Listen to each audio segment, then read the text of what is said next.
નમસ્તે મિત્રો, દેશ દુનિયાના તાજા અને ઉપયોગી સમાચારના ફરી એક નવા વિડીયોની સાથે હું છું આપનો પ્રિય ગુજુ સંદેશ।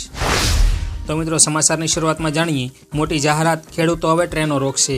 આ વિશે વધુ જાણીએ તો પંજાબના સૌથી મોટા ખેડૂત સંગઠન ભારતીય કિસાન યુનિયને એક મોટી જાહેરાત કરી છે। કહ્યું કે પંજાબમાં 15 ફેબ્રુઆરીએ સવારે 12 વાગ્યાથી સાંજના 4 વાગ્યા સુધી રેલવે ટ્રેક બ્લોક કરાશે। દિલ્હી જઈ રહેલા ખેડૂતોને રસ્તામાં રોકવા, તેમના પર ટીયર ગેસના શેલ છોડવા અને લાઠીચાર્જ કરવાના વિરોધમાં યુનિયન દ્વારા ટ્રેન રોકવાની જાહેરાત કરવામાં આવી છે। તમને જણાવી દઈએ કે ભારતીય કિસાન યુનિયન દિલ્હી માર્ચ આંદોલનનો ભાગ નથી। ત્યારબાદ જાણીએ મિત્રો, કોણ છે ગોવિંદ ધોળકિયા? આ વિશે વધુ જાણીએ તો રાજ્યસભા માટે ભાજપે 4 નામ જાહેર કર્યા છે, જેમાં ગોવિંદ ધોળકિયાનું નામ પણ સામેલ છે। તેમનો જન્મ 7 નવેમ્બર 1947ના રોજ દુધાળા ગામમાં થયો હતો અને તેઓ હીરાનો વ્યવસાય કરે છે। તેમણે શ્રી રામકૃષ્ણ એક્સપોર્ટ કંપની બનાવી છે અને તેઓ કાકા તરીકે ઓળખાય છે। તેમણે 1964માં સુરતમાં કારકિર્દીની શરૂઆત કરી હતી। હવે તેઓ રાજકીય કારકિર્દીમાં મોટો હાથ અજમાવવા જઈ રહ્યા છે। ત્યાર પછીના સમાચાર જોઈએ તો અંબાજીમાં ભવ્ય પાદુકા યાત્રાનું આયોજન। આ વિશે વધુ જાણીએ તો અંબાજી ગબ્બર ખાતે ભક્તિ, શક્તિ અને સંસ્કૃતિના ત્રિવેણી સંગમ રૂપે 51 શક્તિપીઠની પરિક્રમા મહોત્સવ શરૂ થયો છે। ગઈકાલે આ પરિક્રમામાં માતાજીની ભવ્ય પાદુકા યાત્રાનું આયોજન કરવામાં આવ્યું હતું। મોટી સંખ્યામાં માઈ ભક્તો આ યાત્રામાં જોડાયા હતા। અંબાજી ગબ્બર જય જય અંબેના નાદથી ગુંજી ઉઠ્યો હતો। ગૃહમંત્રી હર્ષ સંઘવીએ એક્સ પર આ યાત્રાનો ભવ્ય વિડીયો શેર કર્યો છે। ત્યાર પછીના સમાચાર જોઈએ તો નવસારીના લોકો માટે આવ્યા ગુડ ન્યૂઝ। આ વિશે વધુ જાણીએ તો રાજકોટ સિકંદરાબાદ ટ્રેનને લઈને નવસારીના લોકો માટે સારા સમાચાર સામે આવ્યા છે। ટ્રેન નંબર 22, 7, 17 અને 18ને નવસારી ખાતે સ્ટોપેજ આપવામાં આવ્યું છે। આ સ્ટોપેજ મળતા જ નવસારીના લોકોમાં ખુશીનો માહોલ છવાયો છે। ભાજપ પ્રદેશ પ્રમુખ CR પાટીલે આ અંગેની માહિતી તેમના સોશિયલ મીડિયા પ્લેટફોર્મ એક્સ પર શેર કરતા લખ્યું કે નવસારીના મુસાફરોની સુગમતામાં ઉમેરો થશે અને મુસાફરી સરળ બનશે। પાટીલે PM અને રેલ મંત્રીનો આભાર માન્યો હતો। ત્યારબાદ જાણીએ મિત્રો, વીજ વપરાશ માટે હવે કરવું પડશે રિચાર્જ। આ વિશે જાણીએ તો ગુજરાતની વીજ વિતરણ કંપનીઓ તેમના પાયલોટ પ્રોજેક્ટ અંતર્ગત સ્માર્ટ મીટર લગાડી રહી છે, જેના કારણે વીજળીનો વેડફાટમાં ઘટાડો થશે।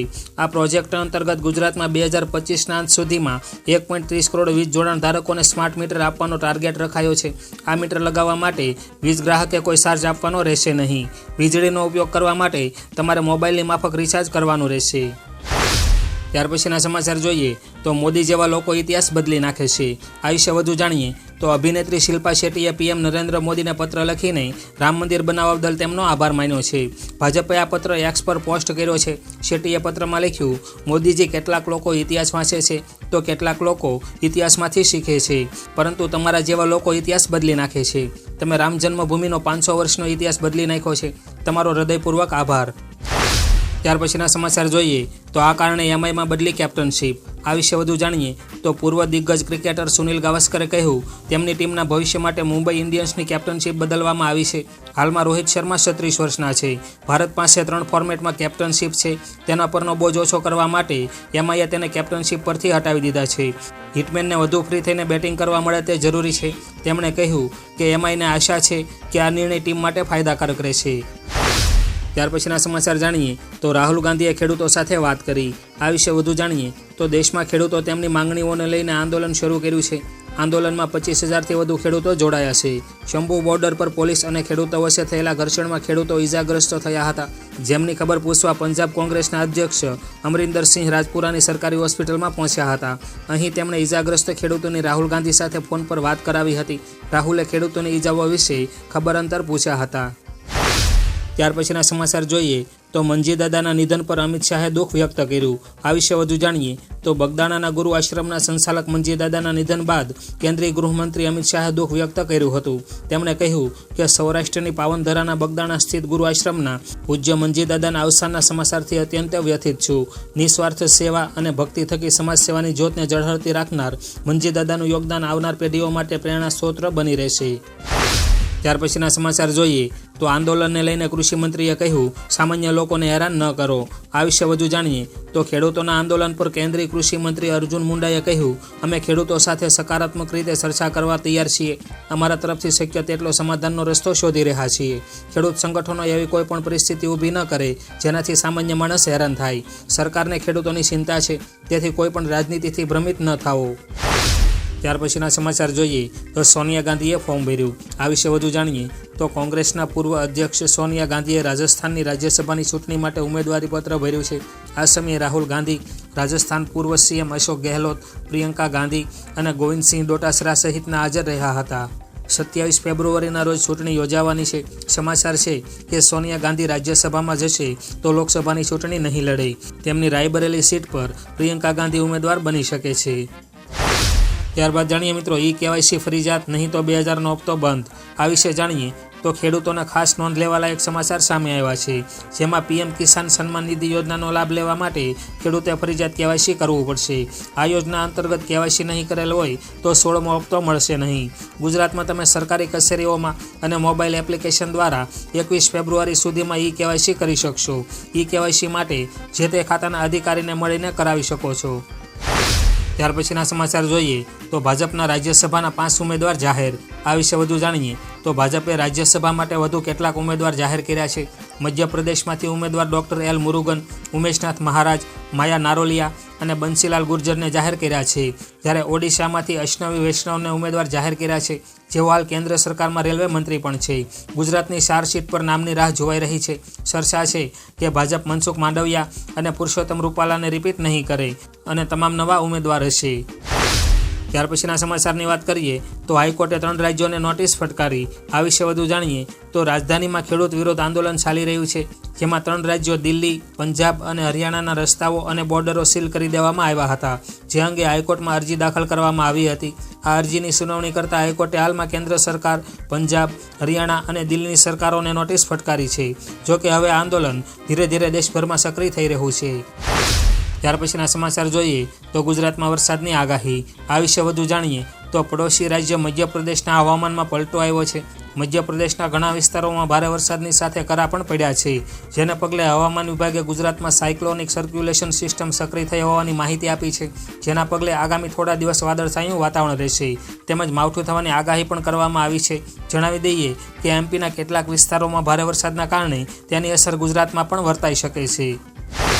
ત્યારબાદ જાણીએ મિત્રો કિંજલ દવે નહીં ગાઈ શકે ચાર બંગડીવાળું ગીત. આ વિશે જાણીએ તો ગુજરાતની સુપ્રસિદ્ધ લોકગાયિકા કિંજલ દવેનું ચાર બંગડીવાળી ગાડી ગીત જ્યારથી હિટ થયું છે ત્યારથી કોપીરાઇટ કેસમાં સપડાયું છે.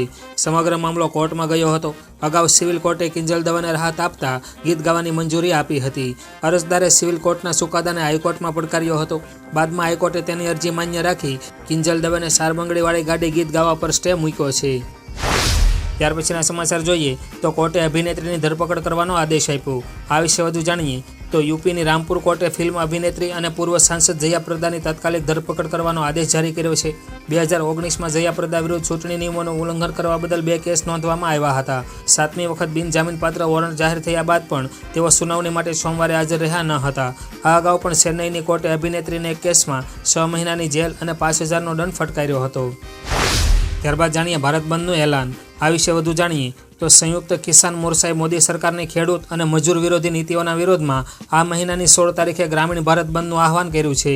તેના સમર્થનમાં કોંગ્રેસ અને ડાબેરી પક્ષો હૈદરાબાદના ઇન્દિરા પાર્કમાં રાજ્યસ્તરીય આંદોલન કરશે. ખેડૂતો અને કાર્યકરોને પણ તાલુકા અને જિલ્લા કક્ષાએ ભાગ લેવા માટે આહવાન કરવામાં આવ્યું છે. આ દરમિયાન સીપીઆઈએ આંધ્રપ્રદેશમાં બંધને સફળ બનાવવા કાર્યકરોને હાકલ કરી છે. ત્યાર પછીના સમાચાર જોઈએ તો લસણનો ભાવ ઐતિહાસિક સપાટીએ. આ વિશે જાણીએ તો લસણના ભાવમાં વધારો થઈ રહ્યો છે. જૂનાગઢ યાર્ડમાં લસણનો ભાવ ઐતિહાસિક રીતે 200 થી 300 રૂપિયા પ્રતિ કિલો બોલાયો છે. થોડા દિવસો પહેલા ભાવ 50 થી 70 રૂપિયા હતો. હાલ મધ્યપ્રદેશથી લસણની આવક જોવા મળી રહી છે. સ્થાનિક લસણનો સ્ટોક ખતમ થઈ જતાં બહારથી આવી રહેલા જથ્થાનો ભાવ વધી ગયો છે. વેપારીઓના મતે હજુ પણ 1 મહિનો જ્યાં સુધી નવા લસણનો જથ્થો નહીં આવે ત્યાં સુધી ભાવ યથાવત જોવા મળી શકે છે.